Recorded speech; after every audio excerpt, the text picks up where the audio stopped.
मनारे सकळ तेने माया जाळ तुटतील, अनेक नका भरू गबळाच्या परी, थोर आहे ते नागवन. आपल्याला एवढे पाठीमागे लागलेत ना, त्याच्यातल्या एकाचा दृष्टांत आपण सांगू. पहा, एवढा संसार केला रावणापेक्षा नाना पुढचा कुणी केलाय का? आणि केला असला तर आपल्याकडून 5 लाख रुपये बक्षीस लगेच घेऊन जायचं. द्यायला काय? त्याच्यापेक्षा संसार कुणाचा उंच आहे माणिकराव? नाही. मग 5 लाख आपल्याला द्यायचे थोडेच, पण म्हणायला काय हरकत आहे का? म्हणून राजा रावणापेक्षा संसार कुणाचा नाही. आणि आपण संसार करतो, रात्रंदिवस नांगर हाणतो, कांड्या दिवशी खुरपाय जातो, मग दुष्काळ पडतो.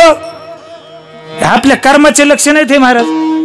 पहा, आमच्या इथं कांड्या दिवशी कुणीच जात नाही, सगळे गावात असतील. दुसऱ्या गावचं सांगायला लागलोय, जी दिवशी कांड आहे ती दिवशी 7-8 माणसं असतील, जास्ती नाही, 7-8. मी सांगत होतो, तुम्हाला वाटतंय का इतकाली आले तर? इतकाली असतो काही खरं नाही नारायण महाराज, त्याच्या हातात आहे. पुन्हा म्हणले तुमचंच खरं जर मी मला होणार असेल का? होणार नाही. विठ्ठला विठ्ठल.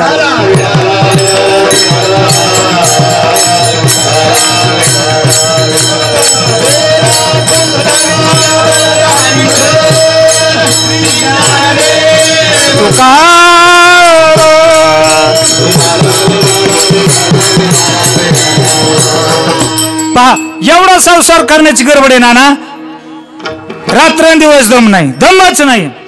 एक ग्रस्त सक्रातीचा दिवस होता, साडी आणण्यासाठी बाजारात गेला नाना. बाजारात गेला, नगदी पैसे दिले, 1000 रुपयाची साडी घेतली आणि पळतच सुटला महाराज. पुढच्या ग्रस्ताने विचारले, हा नक्की चोर दिसतोय, साडी घेऊन पळायला तयार, ती नक्की चोर आहे. आडीला चार असा बदलला न विचार करता. विचार न केल्यामुळे मार खावा लागतो. आणि आपण विचार करीत नाहीत, विचार न केल्यामुळे संसार करतो, मग असे फटके खावा लागतात. घ्या वज टाका ट्रक मध्ये, घ्या वज टाका ट्रॅक्टर मध्ये. हे सगळे आपल्या कर्माचे भोग आहेत महाराज.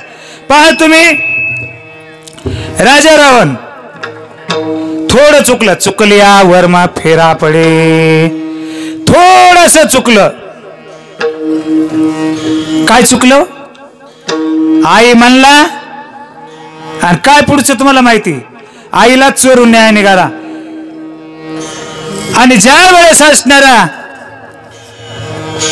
नक्कीने सांगितलं, नाना नक्कीनं, दादा अशी एक सुंदर स्त्री ना नक्की सोन्याच्या नगरीला स्वाबलेश्वर येणार नाही, पण धर्मपत्नी सोडून कुठली स्त्री कुणाला सोबत नाही.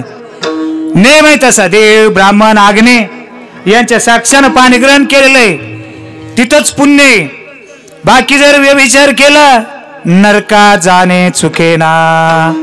चुकत नाही महाराज. एवढा मोठा महादेवाचा पहिला भक्त, शाही शास्त्र 18 पुराण, ज्याच्या मुखोद्गत आहे, त्याला नाही मेळ लागणार. तुम्हा आम्हाला पांढरे कपडे देऊन मेळ लागतो का? लागत नाही. पहा, त्या नकट्याबाईने सांगितलं, दादा पंचवटीला असणार एक सुंदर स्त्री आलेली आहे, आणि ती आपल्या लंकेला नक्की शोभून दिसल्याशिवाय राहणार नाही. राजा रावणानं सांगितलं, मारी चला नाना, चला म्हणले, आपल्याला आता कपट वेश करायचंय आणि प्रभरामचंद्राची पत्नी चोरून आणायची. रामायणातला विषय. मारीचानं सांगितलं, रावण महाराज कपट चांगलं नसतंय बरं, जवळ कळत नाही तर केलं तर ते विषय वेगळा आहे, आणि कळून जर केलं ना तर मग नरका जाणे चुकेना. त्यानं सांगितलं, आम्ही गेलतो बर का रामाकडे, एकदा रामाकडे गेलतो, पण राम लय खरंच आहे बर का. रामाचा एकदा बाण सुटला की मारावं लागतं, म्हणून त्याच्या वाट रामाच्या जाऊ नका, विनाकारण मरू नका तिथं.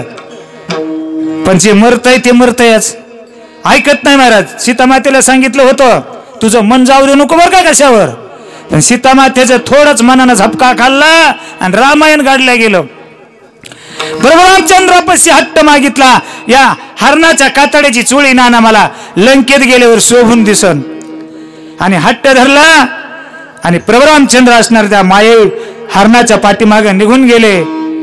आणि माये हरणाने लांब आणलं बरं का. आणि इतक्यामध्ये मारीचाला सांगितलं तुम्ही हरण व्हा. त्या काय नाव ना माझ्या नाव विसरला आता, मारीच ना.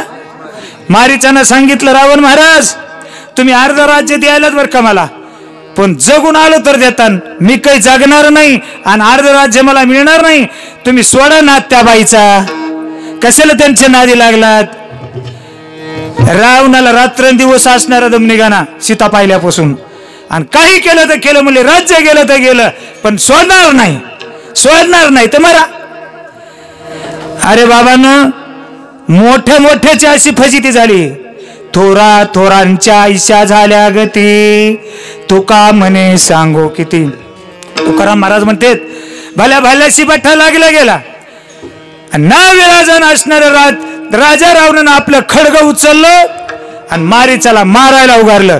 त्यावेळेस मारीचानं विचार केला असल्या दुष्टाच्या हातानं मारण्यापेक्षा प्रभू रामचंद्राच्या हातानं मेलेलं काय बिघडतं महाराज. आणि निघाले बरं का दोघं. सांगितलं 12 वर्षाचे होते तेव्हा पिसारा लागला होता, हवा लागली नाना, तर आम्ही वाहतुळीसारखे वरी फिरत होतो आकाशामध्ये. आणि आता तर प्रभू रामचंद्र मोठे झालेत. परंतु राजा रावणानं ऐकलं नाही. राजा रावणाला नाद लागला आणि हरण होऊन लांब नेलं प्रभू रामचंद्राला. आणि तिकडे गेल्यानंतर इकडे लक्ष्मणजी राहिलेले होते सीतेला राखण. माहिती होतं प्रभू रामचंद्राला एकट्याला ठेवावं तर अडचण आहे बरं का. पण सीता म्हणायची लक्ष्मण मला सगळं माहिती आहे, तुमची इथं काही गरज नाही, तुमची इथं काही गरज नाही, मला सगळं माहिती, सगळे बाजार माहितीत मला. काय करावं सीताला. लक्ष्मण म्हणले सीता माता मी जर नसलो ना, मी नसल्यावर वाट लागन, लागल्याशिवाय राहायची नाही. आणि लागलीच. सीता मातेनं कठोर शब्द बोलले, एवढे कठोर बोलले न सांगायसारखे. महाराज तुम्हाला माहिती, तुम्ही रामायणकार आहेत. सीता माता म्हणल्या अरे तू सेवा करायला नाहीस तर माझ्या अभिलेषानं तू माझ्या पाठीमाग आलास. ढस ढसा लक्ष्मणजी रडे महाराज. आणि फुंदत फुंदत फुंदत इतके रडले की डोळ्याला पाणी आहे ना त्याच्या. आता एवढे रडे आणि निघाले बर का प्रभू रामचंद्र. तिकडे मायेवर राक्षसानं आवाज काढला रामा धाव. आणि सीता माता म्हणले माझ्या असणारे पती संकटात आणि तू इथं माझा अभिलाष धरून बसलास. नाना देवाला एवढे, देवाला शिवी दिले तरी चालताल, पण संताला जर बोललं तर देवाला दम निघत नाही. संतासाठी शेवटच्या चरणात आपण सांगू संताचे कसे कसे कसे उपकार आहेत ते.